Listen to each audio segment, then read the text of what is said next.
chapter 32 verse 27, ako si Yahweh, ang Diyos na lumikha ng lahat ng tao.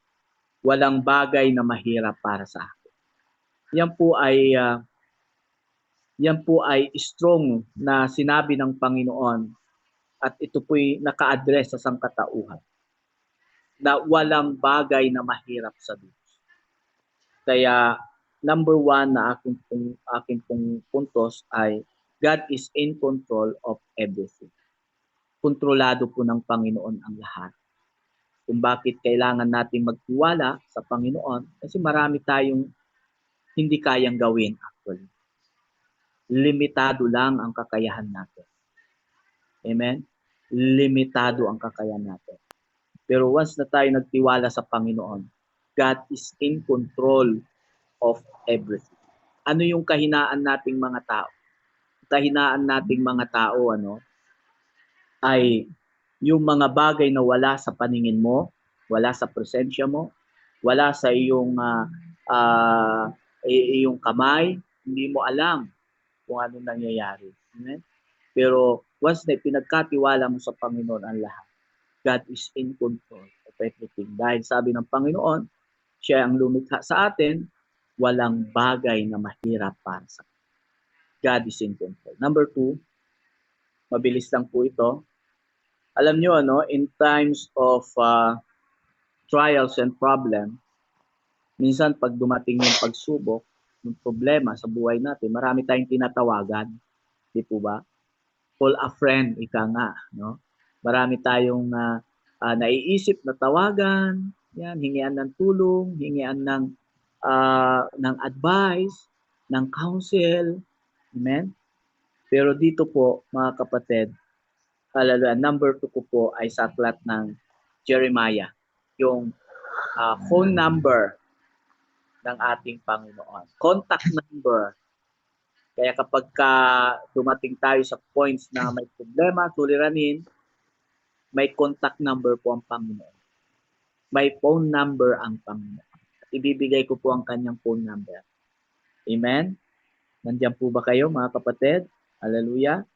Ang phone number ng ating Panginoon ay sa aklat ng Jeremiah chapter 33 verse 3. Yan. Ito po yung phone number ng Panginoon. No? God's phone number through prayer po yan. Amen? Sabi ng Jeremiah 33 verse 3, kung mananalangin ka sa akin, tutugunin kita. At ipapahayag ko ang iyong mga bagay na dakila at mahiwaga na hindi mo nalala. Sabi sa King James Version, tumawag ka sa akin at ako'y sasagot sa iyo. Sabi sa King James Version. Pero dito po sa NIV, kung mananalangin ka sa akin, sabi ng Panginoon, tutugunin ka. Amen? Hallelujah. Kaya once na dumating ang pagsubok, ang trials and problems, walang ibang unang-unang dapat lapitan ang Panginoon. Alam na natin ang phone number ng Panginoon. Tumawag ka lang sa Panginoon. Amen? At tutugunin tayo ng Panginoon. 100%. Hallelujah. Amen? Grateful for God's faithfulness, mga kapatid. Number 3, sa aklat po ng Deuteronomy chapter 31 verse 6. Hallelujah. 6, 7, 8. Ang sabi po dito, magpakatatag kayo at lakasan ninyo ang inyong loob. Huwag kayong matakot sa kanila, sapagkat sasamahan kayo ni Yahweh, na inyong Diyos. Hindi niya kayo iiwan ni pababayaan. Dito sa verse 7. Pagkatapos, ipinatawag ni Moses si Josue at sa harap ng lahat ng Israelita ay sinabi sa kanya, magpakatatag. Magpakatatag ka at magpakatapang dahil ikaw ang mangunguna sa mga taong ito sa pagpunta at pagsakop sa lupain pinangako ng Panginoon sa kanilang mga ninuno na ibibigay sa kanila. Tutulungan mo silang angkinin ang lupain. Praise the Lord. Dito sa verse 8, Pangungunahan ka ng Panginoon at sasamahan ka niya. Hindi ka niya iiwan o pababayaan man. Kaya huwag kang matakot ni mapanghinaan ng loob. Praise the Lord. Ang pangatlo ko pong points, mga kapatid, kung bakit ang ating Diyos ay tayo po'y grateful for God's faithfulness. Amen. Ang pangatlo ko po, I will never leave you nor forsake. Lagi nating tandaan, hindi tayo iiwanan ng Panginoon sa gitna ng labanan. Hindi tayo iiwanan ng Diyos sa gitna ng challenge. Amen? Hindi tayo iiwanan ng Panginoon sa gitna ng trials and problems. Lagi nating tandaan, hindi niya kayo iiwan ni pababayaan man. Hindi tayo iiwanan ng Panginoon. Amen? Hallelujah. Sabi nga po dito sa verse 8, napakaganda. Pangungunahan ka ng Panginoon at sasamahan ka niya. Hindi ka niya iiwan o pababayaan man. Kaya huwag kang matakot ni mapanghinaan ng loob. Amen? Tayo po ay dinisenyo ng Panginoon bilang mananampalatayang mananagumpay. Dinisenyo tayo ng Panginoon bilang mga warrior. Amen? Sabi ko nga sa church last Sunday, ang church ay karamihan itinuturing nila na ang church ay hospital, parang ganon. Na maraming may sakit, problema, ang papasok sa church. No? Yung iba naman, ang turing sa church ay parang alyer, no? Na maraming problema talaga napapasok sa church. Kaya minsan tuloy yung church, no? Lampa-lampa yung papasok doon, no? Sabi ko naman, ituring natin na ang church ay hindi ospital at hindi talyer kasi maraming sasakyan pag talyer nasaksihan ko naman, maraming sasakyan na hindi na kayang ayusin. Kumbaga chap-chap na. Marami ring mga may sakit na hindi na kayang gamutin. Kumbaga ganon, no? Pero sabi ko, ituring natin na ang church ay isang kampo ng militar. Kampo ng militar, mga batalyon. Yan. Nandyan yung ating bishop, si Bishop Arturo Celestia. Amen? Na kung saan nagmo-motivate tayo ng isang warrior, ng isang sundalo na marunong makipagdigma. Amen? Na hindi po magkukwait sa paglilingkod. Kasi ang motto ng mga sundalo, alam nyo ang motto ng sundalo? Obey first, no complain. Obey first before you complain. I'm sorry. Obey first before you complain. Yun yung motto ng mga sundalo. Pero ang mga mananampalataya, mga warrior ng Panginoon, obey first, no complain. Obey first, no complain. Basta sa Panginoon sumusunod. Amen? Lagi nating tandaan, you will never leave you nor forsake you. I will never leave you nor forsake you, says the Lord. Amen? Hindi tayo iiwanan. Hindi tayo pababayaan sa laban. Hindi nagpapabayaan Diyos sa laban. Amen.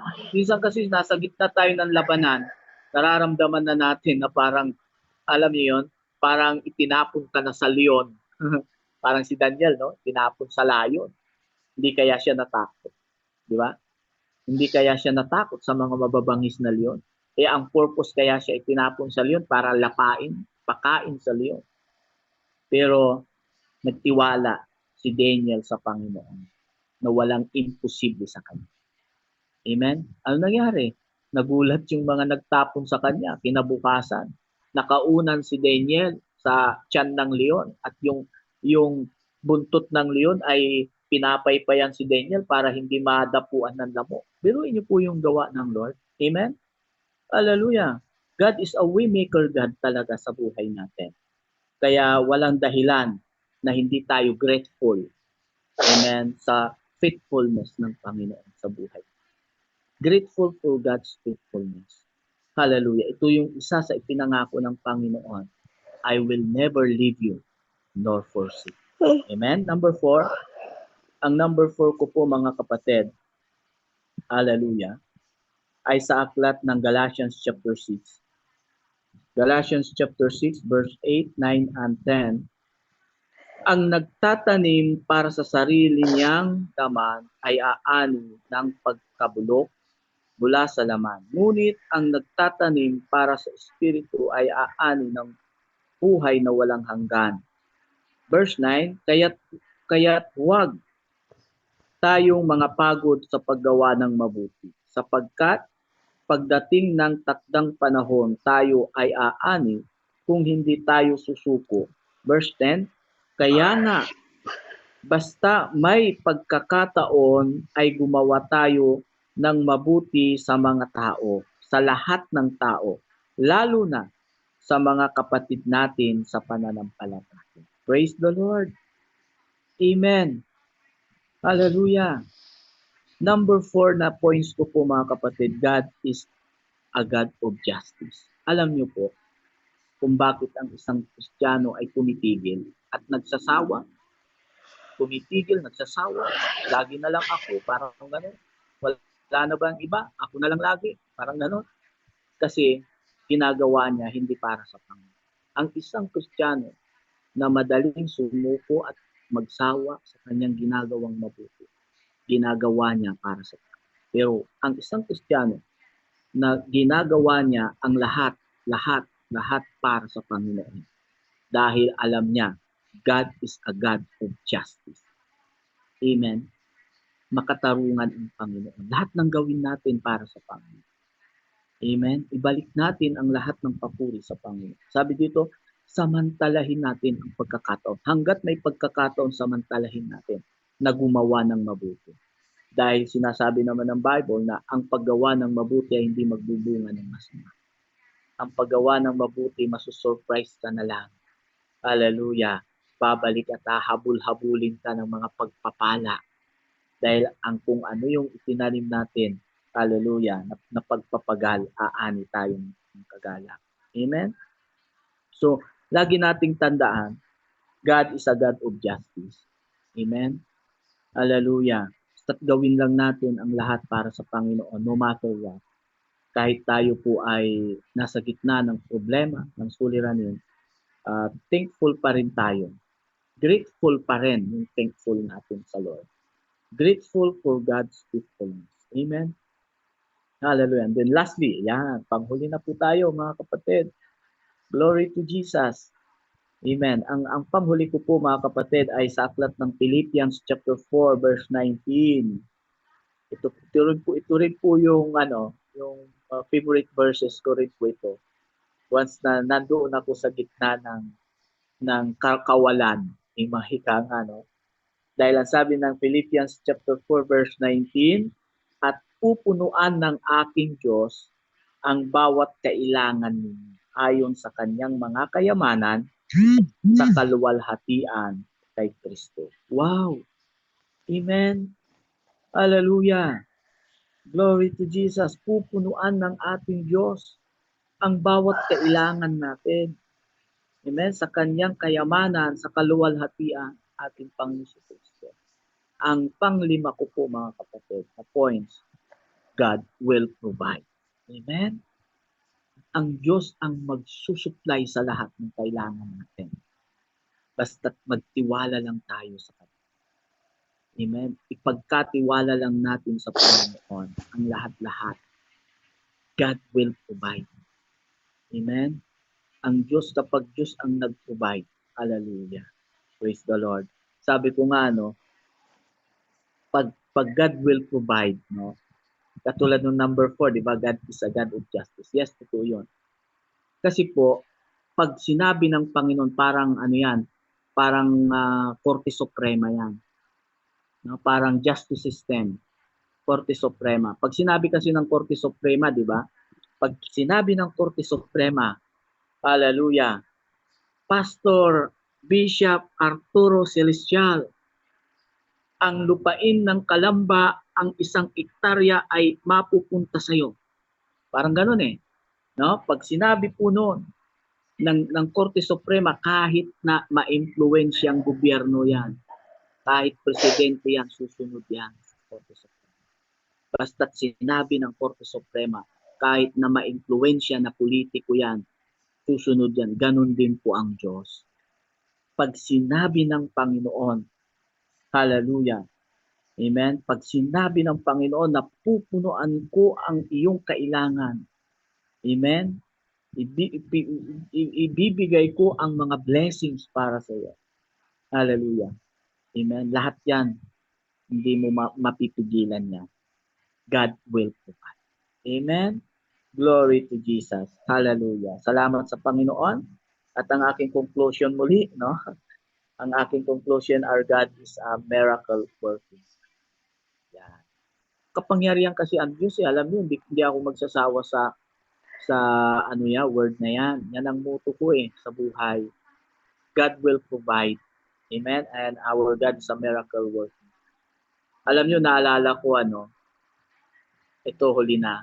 Naalala ko po nung si wife ko po last year 2021 na operahan siya, first operation sa brain tumor at hydrocephalus. After ng operation, dahil pandemic po yun, sabi ng doktor niya sa akin, bilihin mo ito, sabi sa akin, ang halaga nito ay 2,500. Nakalagay sa cooler, may yellow, hindi ko alam kung ano yun, basta may nilagay na pugo. Doon sa surgery, hanggang doon sa mga nagtitinda ng mga gamot, siguro nasa mga 9 to 10 kilometers. Yes, ganun kalayo. At saka sabi ko, nung pagsasakay ako, ang pera ko lang is tama lang doon sa 2,500. Pagsasakay ako ng tricycle, kasi bawal yung angkas, ganyan-ganyan, nasa 300 pesos, 400 pesos, ganun. Mahirap nang bawasan kasi hindi ma-process yung kailangan ng doktor. Nag-decide talaga ako, kapatid, no? Mga kapatid, naalala ko yun. 2021 during pandemic. Nag-decide ako na lakarin ko yun. Mabili ko lang yung gamot na dapat bilihin. Tapos, sa aking paglalakad, biglang may dumaan, nakakilala ko. Sabi sa akin, Pastor, sumigaw siya, Pastor, bakit ka naglalakad? Kasi yung kalsada na yon, pag naglakad ka, mapapansin ka talaga. Isa lang ang mapapasok sa isipan yun, walang pera. Sabi ko, hindi ako naglalakad. Sinusukat ko lang ang mamanahin ko sa Panginoon. Alam niyo yung gano'n? Naranasan po ba natin yung gano'n? Sinusukat ko lang yung mamanahin ko sa Panginoon. Amen? Hallelujah. Punong-puno ng pananampalataya. Punuan lang natin ng faith yung buhay natin. Yung pananampalataya nito. Kasi tayo po mga mananampalataya, dumarating yung time na walang-wala tayo pero hindi naman nauubusan. Laging may paraan. Minsan nauubusan pero hindi nagkukulang. Laging may paraan ng Panginoon because our God is a miracle worker. Amen? Makapangyarihan ng Diyos. Kaya salamat sa Lord na napagtagumpayan po natin. Purihin po ang Panginoon sa buhay niyo, sa buhay ng isa. Sa Diyos lahat po yun ang papuri. Marami po akong natutunan. Kaya doon sa napagtagumpayan po namin pagsubok at problema, grateful po ako sa Panginoon. Grateful for God's faithfulness. Tapat ang Diyos. Tinawag ka niya para maglingkod, hindi ka niya pababayaan. Panghawakan lang natin ang promises ng Panginoon. Ang pangako ng Panginoon. Hindi magbabago. Amen? Because God is faithful sa buhay. Grateful for God's faithfulness. Hallelujah. Glory to Jesus. Number 1, ulitin ko po. Grateful for God's faithfulness. God is in control of everything. Number 2, God's phone number. Amen. In Jeremiah 33:3. Number 3, I will never leave you nor forsake you. Number 4, God is a God of justice. And then number 5, God will provide. Purihin po ang Panginoon, tayo po manalangin. Panginoon, salamat po sa katagumpayan ng iyong gawain. Father God, salamat Lord sa leadership ng Daily Devotion Ministry sa platform na ito. Father God, Lord, dalangin ko po, gamitin mo po ang platform na ito na marami pong lumakas, marami po Panginoon na ma-motivate na leader, maraming maligtas, gumaling, Father God. Dahil sabi mo nga po Panginoon, kung nasaan nandoon ang iyong espiritu, nandoon din ang kalayaan, Panginoon. Salamat ng marami sa katagumpayan. ng iyong gawain sa oras. Ibinabalik ko po ang pinakamataas na papuri, pasasalamat, parangal at pagsamba. Ito po ang aking panalangin sa pangalan ng aming Panginoong Hesus. Amen. Praise the Lord.